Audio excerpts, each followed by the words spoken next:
Hi, I'm Utsav, a behavior researcher by training and a slow traveler by passion. Postcards From Nowhere is a travel podcast where I condense a decade of travel experiences and explore not just the where, but also the why and how to travel.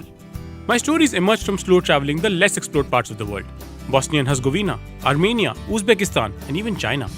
At the end of each story, I give practical tips and new ideas about how to travel better.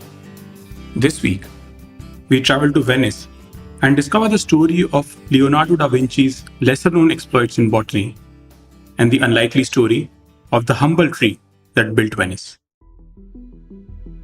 In his will, Da Vinci left all his notebooks to his faithful pupil, Francesco Melzi, who had accompanied him on his travels and was present at his deathbed.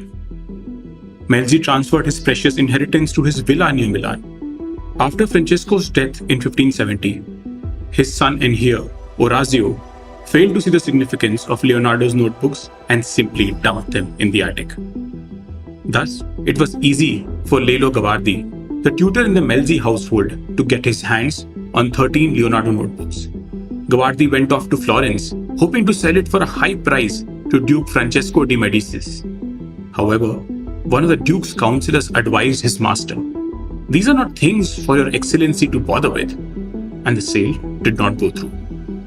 Over the next few centuries, the notebooks changed hands multiple times. They were traded, their pages were removed, and the work order was carelessly jumbled. Finally, they made it to the Royal Library of Turin in Italy, where they can be found today.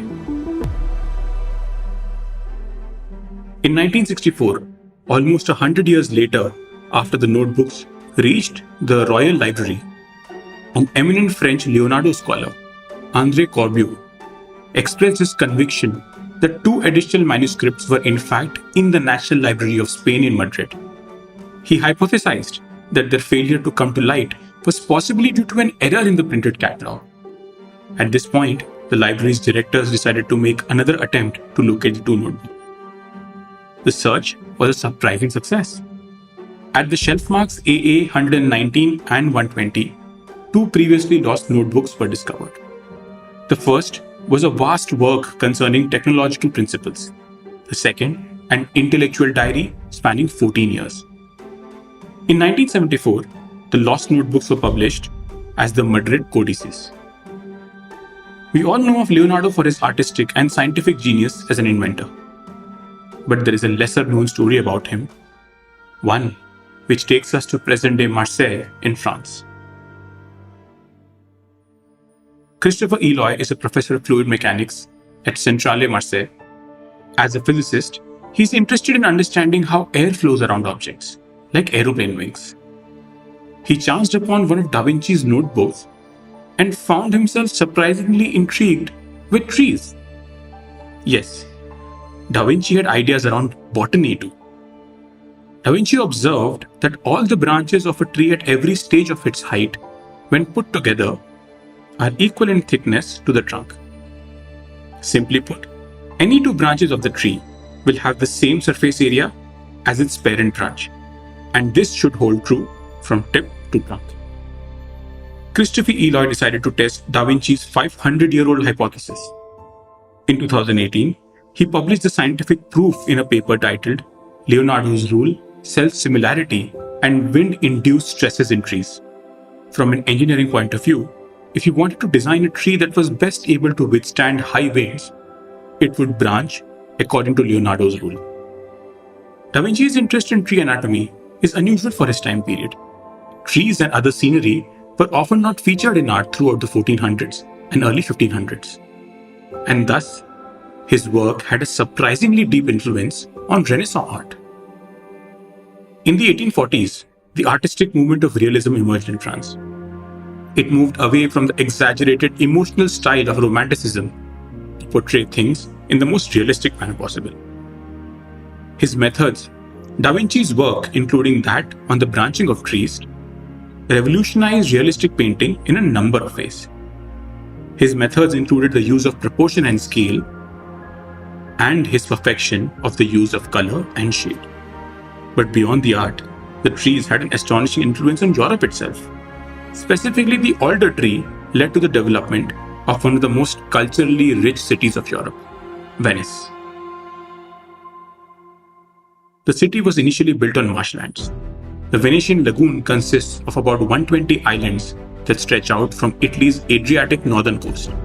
It was here that Venice was founded in the 5th century AD, as refugees from the collapsing Western Roman Empire fled the onslaught of barbarian hordes by sailing away from mainland Italy. By the 12th century, more space was needed in Venice. To expand the usable land, the prospective Venetian settlers had to find a way to dredge the marshes. So they constructed a series of canals that would divert the water away and reveal more land for them to build upon. The sides of these canals were strengthened with wooden planks and stakes to prevent them from being refilled by the tides. It meant that wooden planks would forever remain underwater, with levels changing as per the tides. Enter alderwood.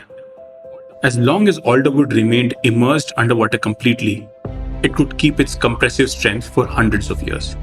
The chemicals in its cell walls make it hard for rot-causing bacteria to spread. Thus, it was best suited to become foundation piles to support great buildings. Layers of crushed brick and stone were poured around and between the piles. Thick planks were laid on top to distribute the huge weight of the stone above. Thus, alder became the architectural foundation of Venice. But that was not all. It also helped it become a military superpower. Gunpowder made with alder charcoal could fire shots and cannonballs further and faster. Grenades and mines would explode more destructively compared to inferior wood charcoal. Even today, the best quality charcoal comes from alder. It is one substance that could burn with the fierce heat necessary to smelt iron, fundamental to the making of tools and ship components.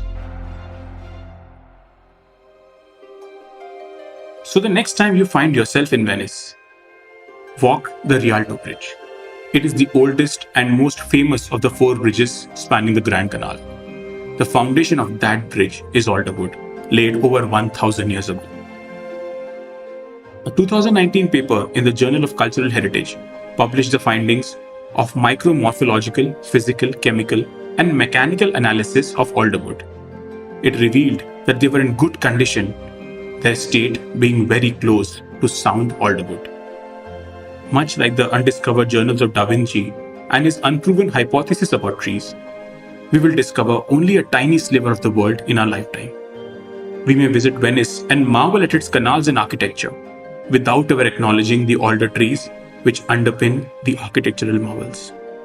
As we travel, even to the most mundane places, we must keep our eyes open to the everyday marvels that elude us. If you like this podcast, don't forget to check out other interesting podcasts on the IVM network. You can listen to us on the IVM Podcast app or ivmpodcast.com. You can also follow us on our social media. We are at IVM Podcasts on Twitter and Instagram. If you want to reach out to me, I am Utsav Memory on Twitter and YVTravel42 on Instagram.